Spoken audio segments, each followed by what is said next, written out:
Saudações a todos os internautas que nos acompanham neste momento. Sejam bem-vindos a mais um videocast. E no videocast de hoje nós vamos falar da consulta pública. E para abordar este tema nós temos como convidado o professor Jafar Silvestre Jafar, que vai poder abordar um pouco sobre esta matéria. É alguém que trabalha com isto, é especialista nisto. E para já, professor Jafar, seja bem-vindo ao nosso videocast. Muito obrigado pela oportunidade. Fiz o doutoramento em Coimbra, Sim. Universidade de Coimbra, e o meu mestrado foi de Ciências, Desenvolvimento e Cooperação, né? Sim. As duas coisas. Sim. Bom, é um percurso igual a muitos, não é? Não acharia muito de excepcional, Sim. mas ao mesmo tempo estou grato pelas oportunidades que tive de estudar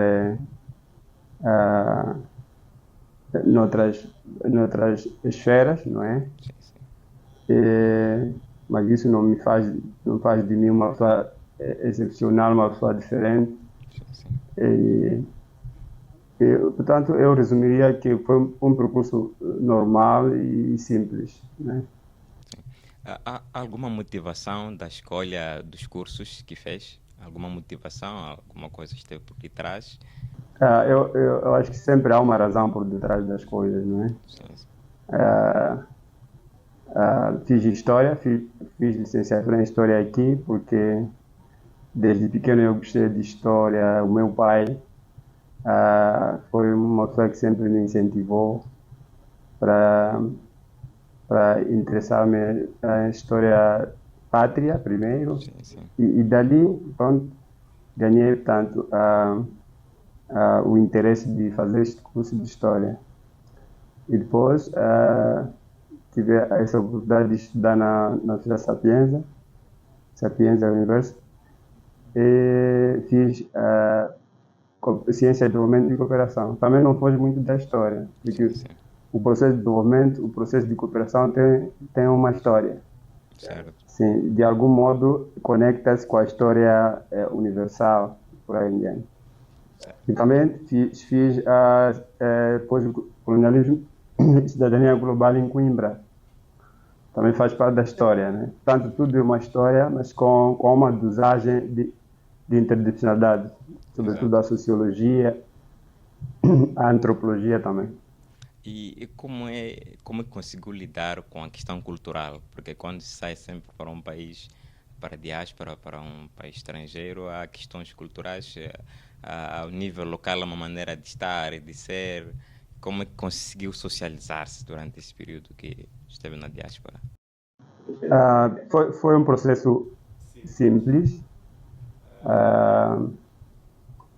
É claro que nos primeiros dias há alguma dificuldade de integração, também de assimilar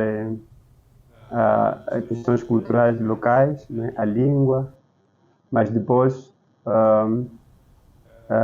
também tivemos cursos, eu e meus colegas, tivemos cursos de línguas e culturas locais. Certo. Isso ajudou de alguma forma a integrarmos na sociedade. A integrar-me na sociedade e cumprir os meus objetivos pessoais, que era de estudar e terminar o nível acadêmico, não é? Pois. Ora, em termos de experiência de vida, né, alguma experiência em si adquirida da maneira como as pessoas lá vivem, da maneira como as pessoas interagem, veem as coisas, conseguiu, acredito que, ter algum conhecimento ou ganhou alguma experiência nesse sentido, por causa desse tempo todo que passou. Em que sentido particularmente? No sentido de que, pronto, ficou muito tempo, então há um contexto cultural, de valores, e isto, alguma coisa certamente que conseguiu. Pois, cada povo tem sua cultura, tem seus valores, Sim. tem suas crenças, não é? De facto, às vezes é muito bom quando nós entramos num mundo diferente do nosso, né? Aprendemos mais, claro, Certo. São novas pessoas, nova cultura, novos hábitos e costumes. Certo. Isso não nos reduz. Pelo contrário, isso nos traz uma visão mais holística, mais horizontal do mundo, não é? Certo. Obviamente, aprendemos sempre alguma coisa, uma coisa nova. Se estamos num território diferente, com paradigmas diferentes, então nós aprendemos também alguma coisa. Exato. As consultas públicas, né, são imprescindíveis para o sucesso dos projetos que são implantados nos diferentes pontos do nosso país. Para já, este ponto nós vamos poder explorar na segunda parte do nosso videocast. Então vamos a um curto intervalo, não saia daí e até já.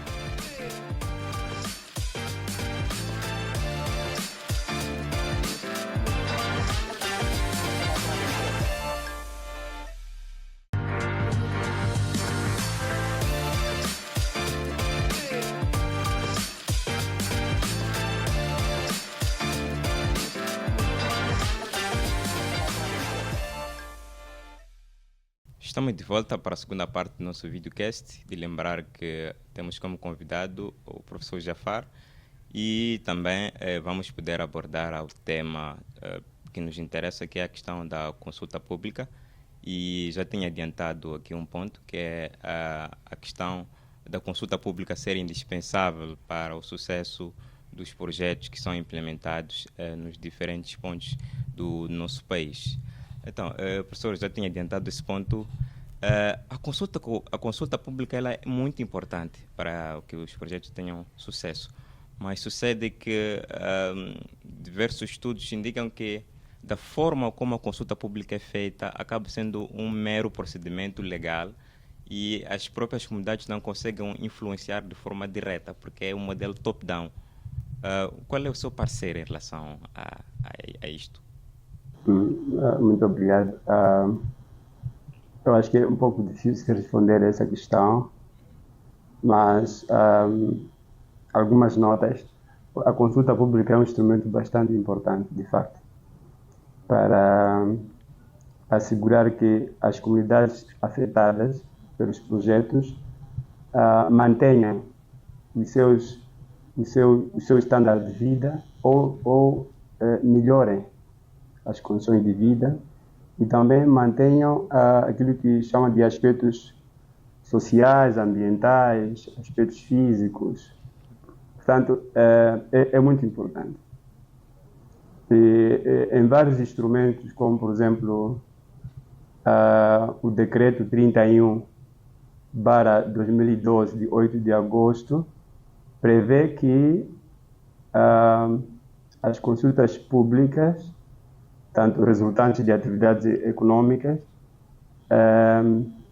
devem ser desenvolvidas, portanto, com a participação ativa das comunidades afetadas. E o outro instrumento também importante que eu devo mencionar aqui é a lei dos petróleos, também a lei das minas, prevê questões de indemnização, né? E essas duas leis, tanto uma é de minas é lei 20/2014, de 8 de agosto, a lei dos petróleos é lei 21/2014, também 8 de agosto.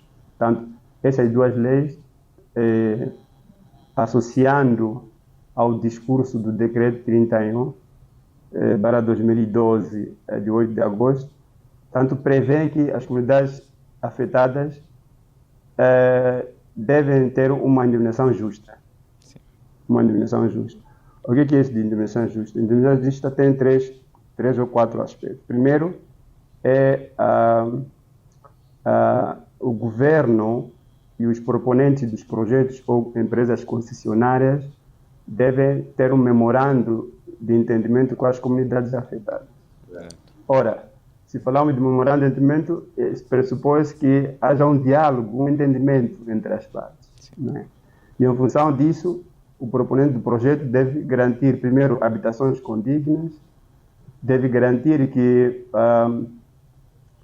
os bens das comunidades sejam também sejam indemnizados ou pagos, e também deve existir projetos sociais que visem, portanto, manter os níveis de renda das comunidades ou acrescentar valor àquilo que as comunidades fazem, né? E por último, também prevê, portanto, questões ligadas, por exemplo, ao emprego, né? Dentre outras. Portanto, este é o espírito da lei. Mas na prática, no terreno real, tem sido um pouco difícil. Certo. Vamos para um caso concreto, que é o caso da implementação do projeto da Porto Cell na província da Zambésia. Há um relatório, que é o relatório da Environment PEPA Network, que demonstra que no processo de consulta pública a informação não se usou línguas locais no ato da consulta, e isso dificultou as comunidades em perceber o conteúdo e até mesmo os impactos do próprio projeto. Até que ponto essa questão da forma como a informação é difundida, dessa questão de língua, pode limitar a participação ativa das próprias comunidades nesse processo de consulta? Bom, primeiro eu diria que esta é uma novidade para mim, que uma consulta comunitária seja feita numa língua diferente à língua da comunidade envolvida. É uma coisa nova, a não ser que haja um mecanismo de tradução, não é, fiel, para que de modo as comunidades percebam, não é, percebam e participem. Portanto, se realmente existir uma língua diferente daquela que é falada localmente, isto cria uma barreira, um obstáculo, e não vai permitir que as comunidades afetadas primeiro percebam a mensagem, o discurso do governo e do proponente do projeto ou da empresa concessionária, e também não vai permitir que eles participem ativamente, né? Porque para alguém participar numa atividade, ele deve saber qual é a essência dessa atividade, não é? Então, a não ser que tenha havido um mecanismo de tradução e que a mensagem chegou às comunidades, e se não for assim, então eu acho que essa consulta é uma consulta com um espírito até que fere a própria lei, não é? O próprio decreto, porque o decreto de que me referi, decreto 31/2012, de 8 de agosto, prevê que as comunidades devem participar ativamente. Participar ativamente significa fazer parte do processo e no processo de tomada de decisões. Ora, se as pessoas não têm informação e a língua cria o obstáculo de participar, então este projeto poderá não trazer os benefícios desejados, não é? E ainda o mesmo relatório demonstra que há algumas pessoas, alguns líderes comunitários, foram coagidos por entidades administrativas a nível local e não puderam expressar livremente as suas opiniões nesse processo de consulta consulta pública. Até que ponto isto pode, em algum momento, colocar em causa a transparência do próprio processo de consulta, nesse caso concreto? Eu acho que este é um caso sui generis, não é? Em que um chefe do posto é coagido, não sei coagido por quem.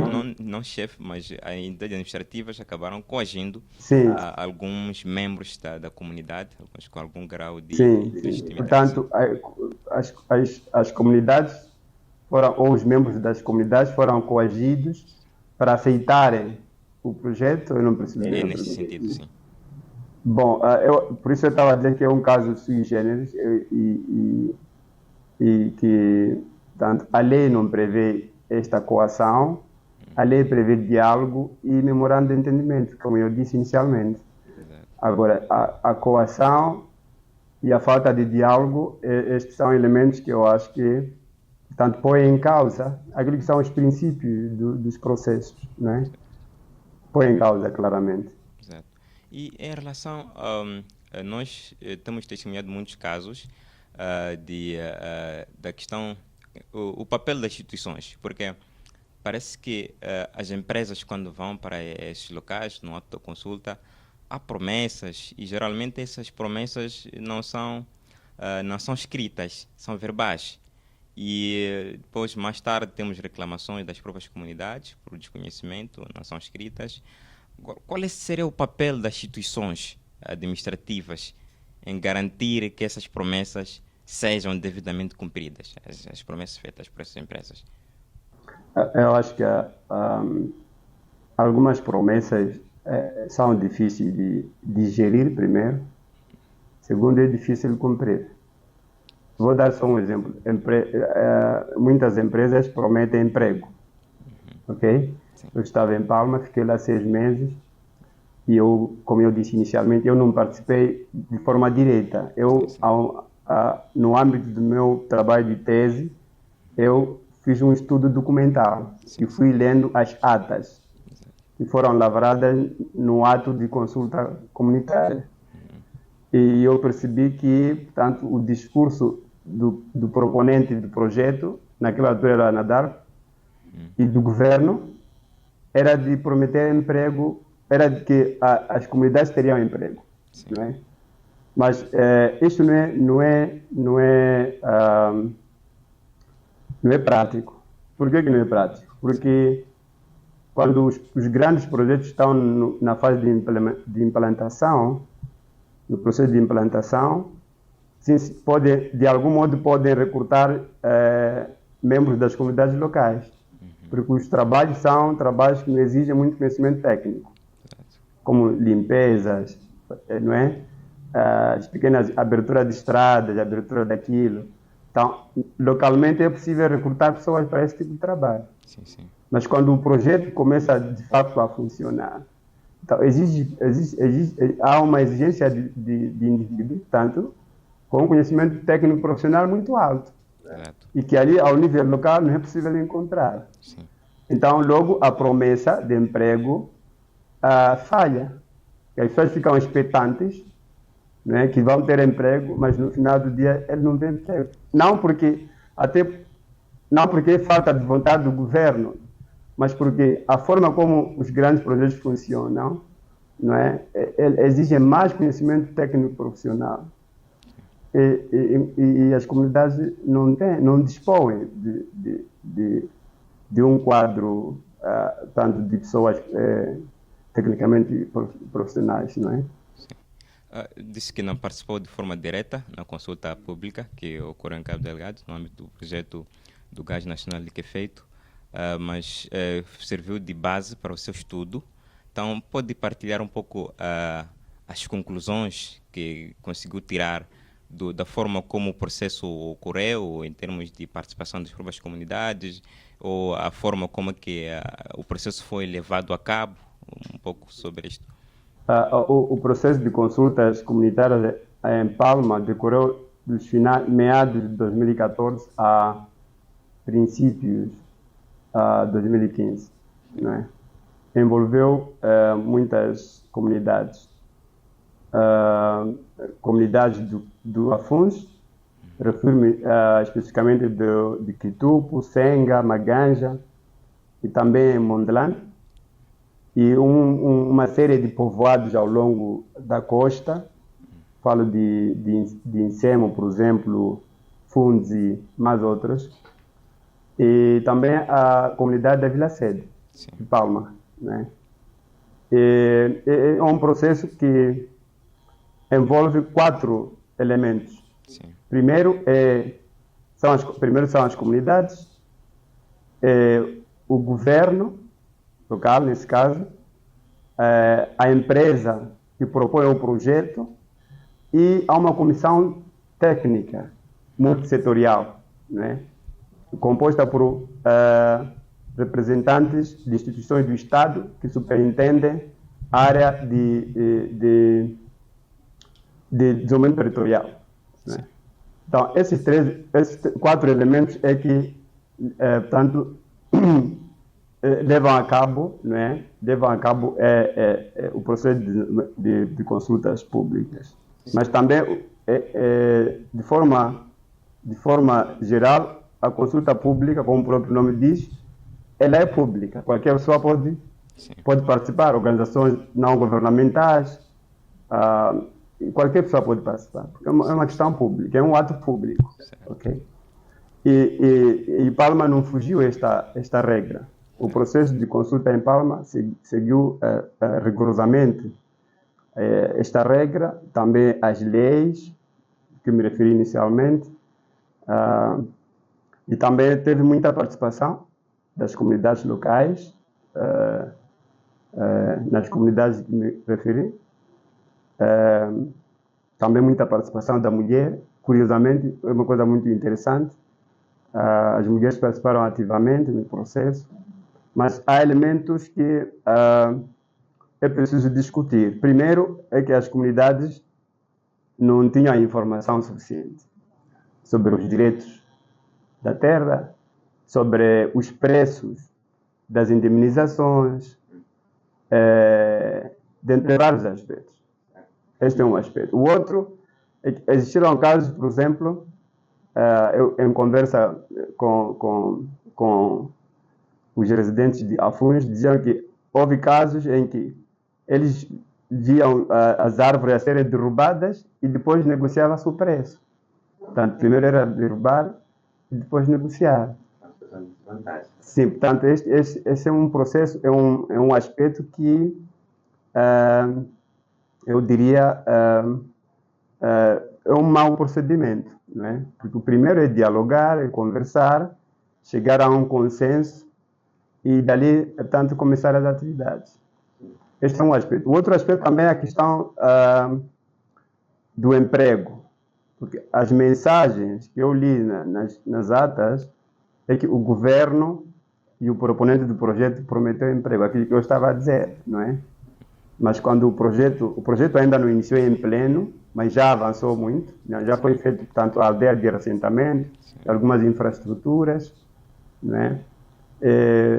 Então, muito pouca gente, na altura que eu estava em Afuns, eram 17 residentes de Afuns que estavam no projeto. Uns eram jardineiros, outros guardas noturnos, outros nós chamávamos de flagmen, aqueles que param na estrada para dizer o carro avança ou para, né? Usam bandeirolas, não é? Sim. Portanto, são trabalhos muito, eu diria, de baixo nível, não é? Sim. De baixo nível. Agora, em termos de... Vamos voltar mesmo ao quadro jurídico que regula este processo de reassentamento. Nós temos aqui uma conjugação de leis. Temos a lei de terras, depois temos o decreto, regulamento de reassentamento resultante de atividades econômicas, depois temos a lei de petróleos, todas essas normas são conjugadas nesse processo. Essas normas são suficientes?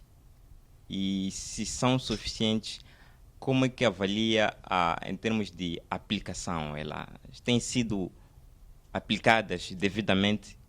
Para mim, dizer que se são ou não são suficientes é difícil. Mas eu primeiro queria dizer que aqui em Moçambique nós temos um hábito que não é muito bom.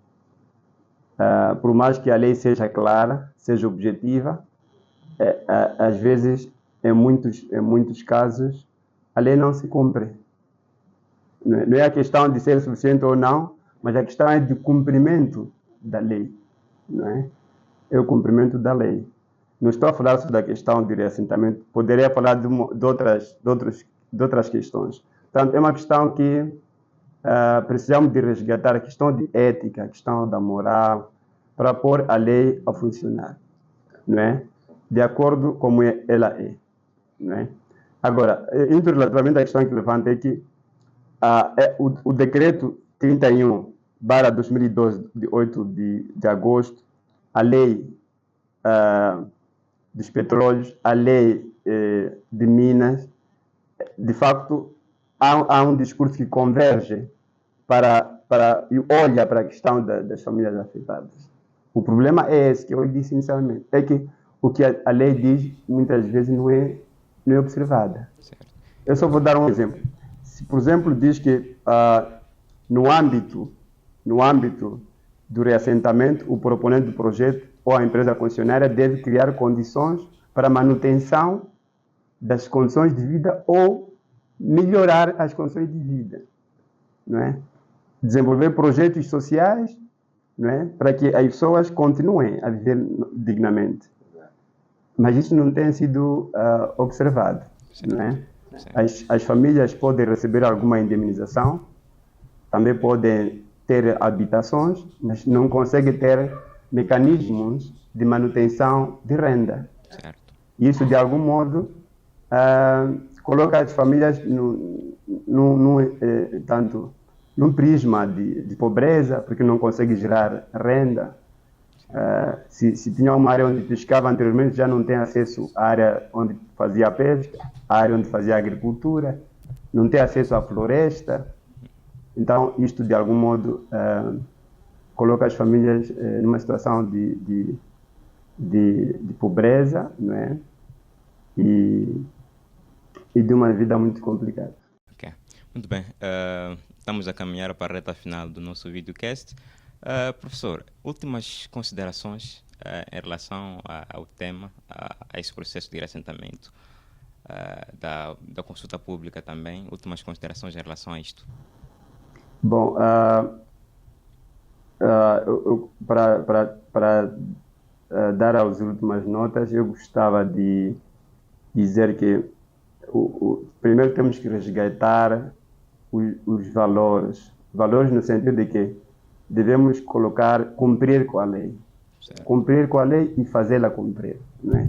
O governo, enquanto executivo, tem esse papel de cumprir a lei e fazê-la cumprir. Se nós cumprirmos a lei, esses processos de consultas públicas e de reassentamento poderão ter melhores resultados. Certo. Não é? Se aprimorarmos a questão de diálogo com as comunidades, não é? Não impor aquilo que nós queremos, mas dialogar com a comunidade, não é? Preservar o patrimônio cultural, o patrimônio simbólico, preservar, portanto, as atividades econômicas da região.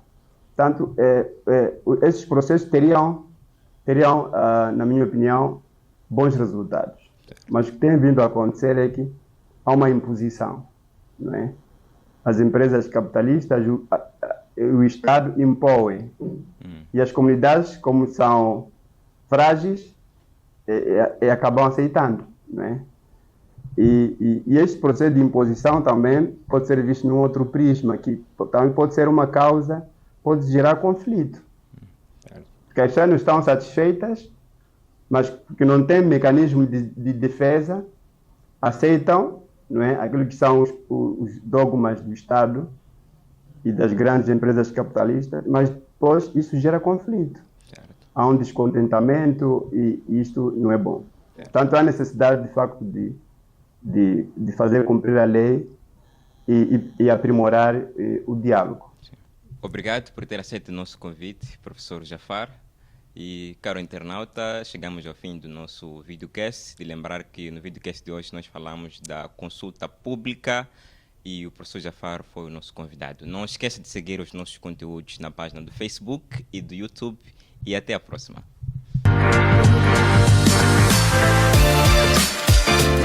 Yeah.